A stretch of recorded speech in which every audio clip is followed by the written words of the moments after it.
Hello everybody and welcome to another video. This time we're going with something a little bit different. I want to talk to you about this guy, Rodimus Prime, or more to the point, the experiment that was Rodimus Prime. An experiment which has, to this day, never really been duplicated. The idea of removing Optimus Prime wholesale and introducing a brand new leader. Now, with the exception of the latest RID series where Bumblebee was the leader picking up after Optimus Prime's untimely death, that's probably the closest that we've ever come to it. But I want to take a deep dive into why the Rodimus experiment didn't work and answer the question, at least in my mind, which is what I've been pondering for quite some time.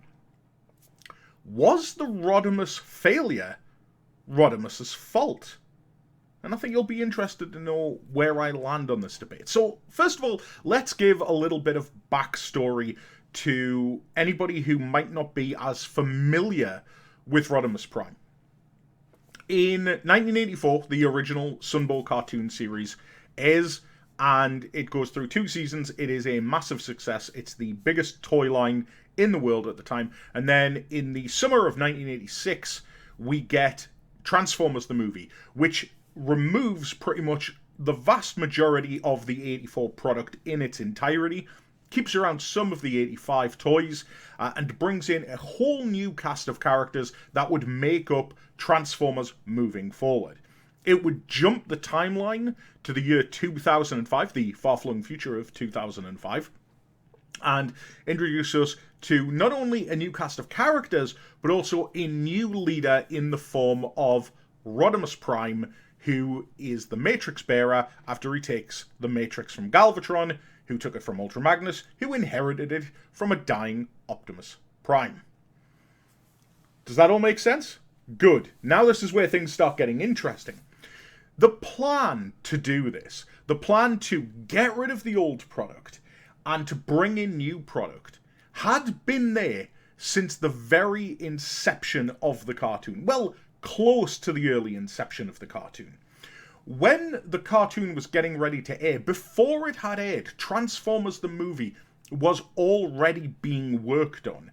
And the death of Optimus Prime was always going to be a key feature in that. The death of Optimus Prime appears in the very first draft by Ron Friedman, despite the fact that Ron Friedman himself said that he thought it was a bad idea. Prime was always going to die. As far as Hasbro was concerned, 1984 product, 1985 product, 1986 product. Now, you can understand why this is. You see, when Transformers was inherited by Hasbro in the United States and brought over, there was only so many figures that they had. And when Transformers was the massive success that it was, they needed new product. But there wasn't that much product left that they hadn't already brought over in the first 2 years. Which means they needed new ones. They needed new characters. So, they needed to design from scratch all of these new toys. So, there's an understanding from Hasbro that they have to bring in new characters. And given the fact that the cartoon is a 22-minute toy advert, they need to clear a path so that they can bring in the new stars. They do it with G.I. Joe to some success, and they do it with Transformers. Now, if you don't know about Rodimus Prime, you might think that he's basically Optimus Prime 2.0, and really you couldn't be further from the truth. You see, Season 3 is a much more mature series in a lot of ways than the first 2 seasons.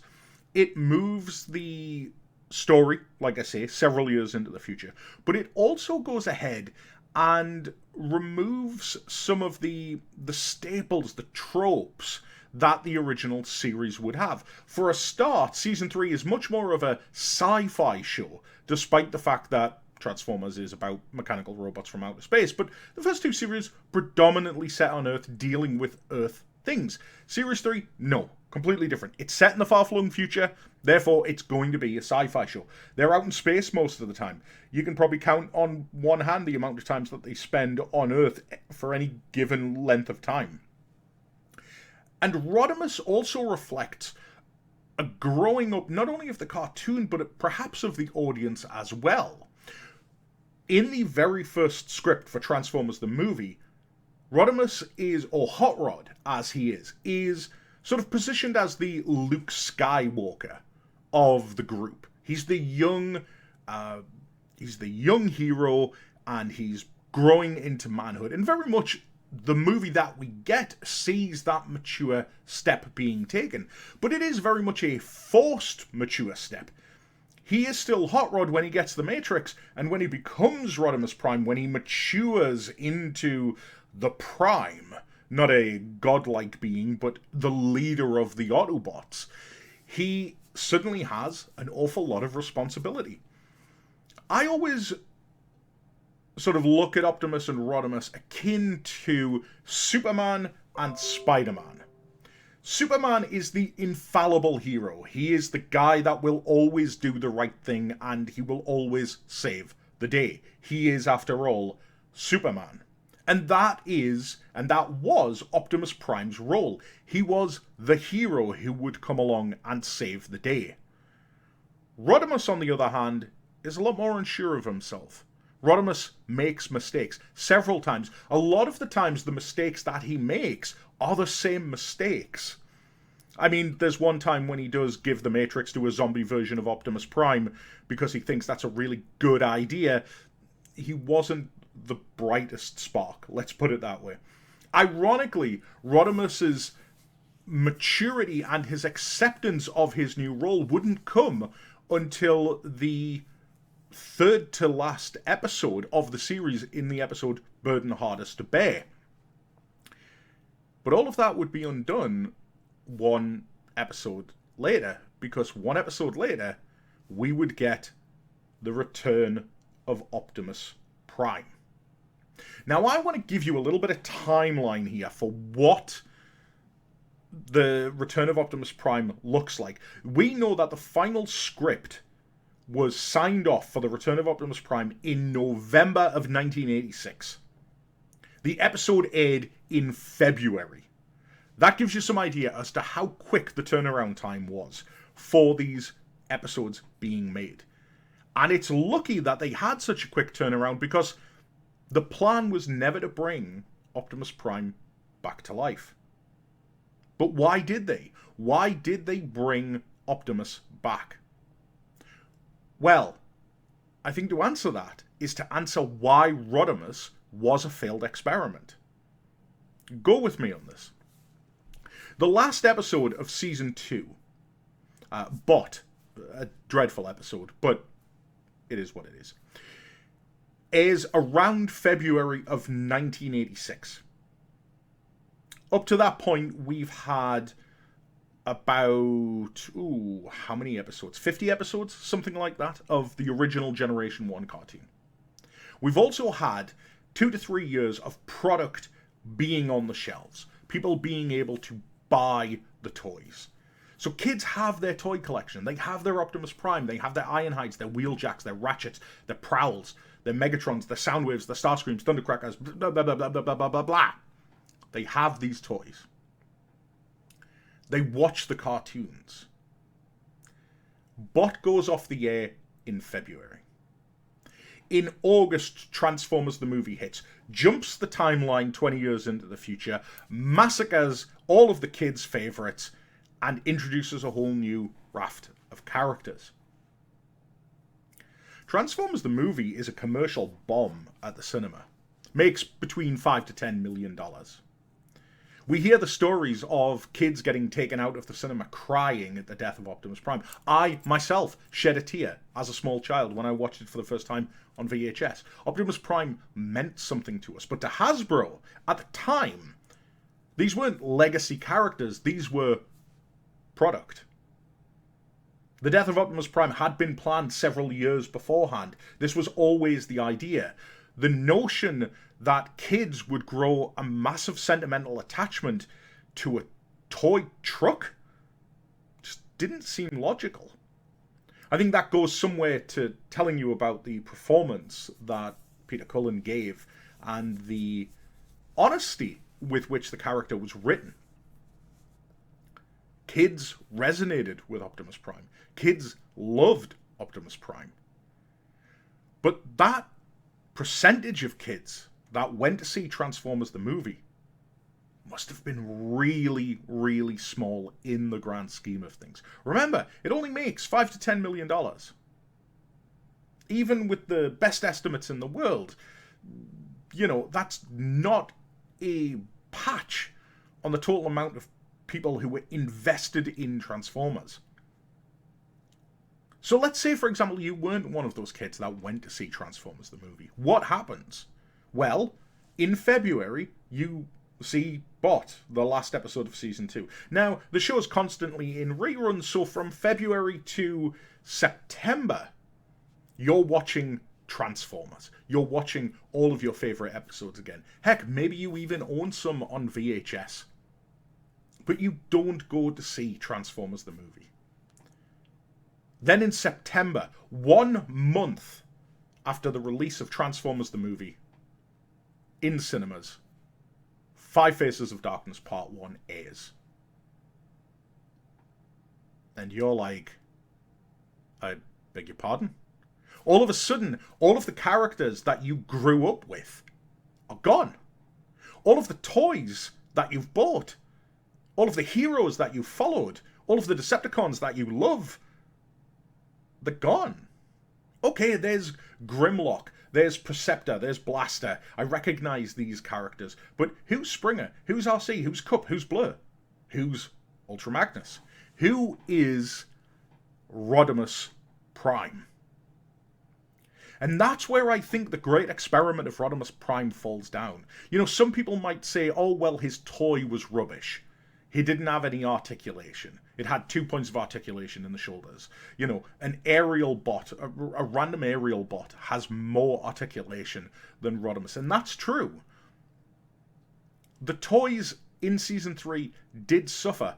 But if you look at the turnaround time, the speed with which it happens, from August of that year to November. Prime dies in August. In November, they're writing The Return of Optimus Prime. That's how quick the turnaround was, because the feedback was relentless. And it had nothing to do with not liking Rodimus Prime. It had to do with the fact that Optimus Prime's shadow, even back then, was huge, and poor Rodimus got trapped in its wake. And as a result, the experiment has really never happened again.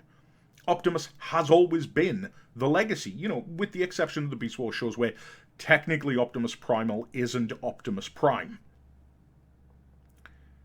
And that's a shame, really, because I think for a lot of people, Rodimus is forgotten, left by the wayside.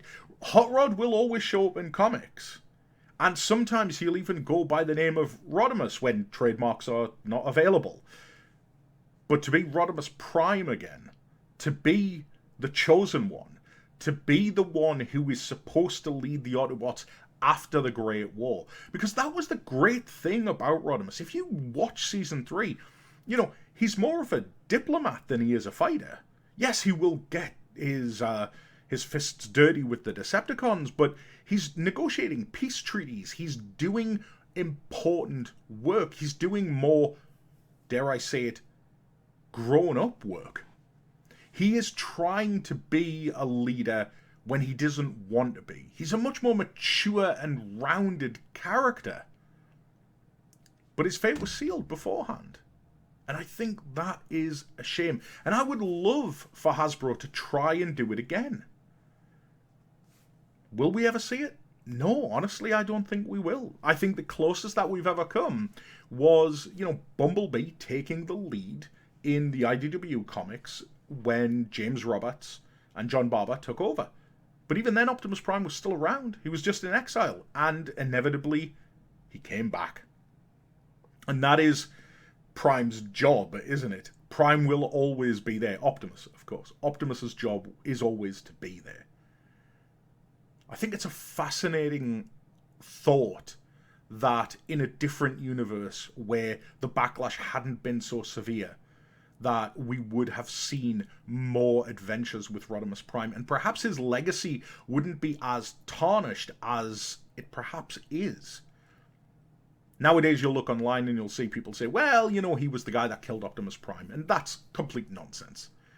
The Optimus Prime that we watched in that cartoon would never have pulled the trigger. He would never have shot Megatron in the face. Despite all of the horrible things Megatron has done, Prime wouldn't have done that. Now, he might have disarmed Megatron, and that's a completely different story and a completely different comic. By the way, don't go reading that What If IDW comic book. It's not great. But it's interesting to think about a world where Rodimus Prime is looked at in the same regard by a generation of kids as Optimus. I don't know. What do you think about it? Does any of this make sense to you? Do you think my explanation as to why Rodimus was not the next big thing makes sense to you? Otherwise, do you have any other explanations as to why Rodimus didn't work as the leader? I'd love to hear about it in the comments down below. And here's a thought for you. While you're considering that, consider this. Is there any other character that you would have liked to have seen become the next Prime? I've just realised I said sin there, and that's weird. Any other character you would like to see become the next Prime? Who would you like? Who would be a really good replacement for Optimus Prime if Optimus Prime were to die again? Anyway, I hope you all are keeping well. You all take care of yourselves. This video is being done on behalf of TFNation. We can't wait to see you all next month in March in Manchester, which will be great. The event is unfortunately all sold out now, so if you are looking for tickets, sorry about that. But we still have the big show coming up in August. All of the information is down in our socials. Hope you all stay well, take care of yourselves, and I will see you all again in the next video.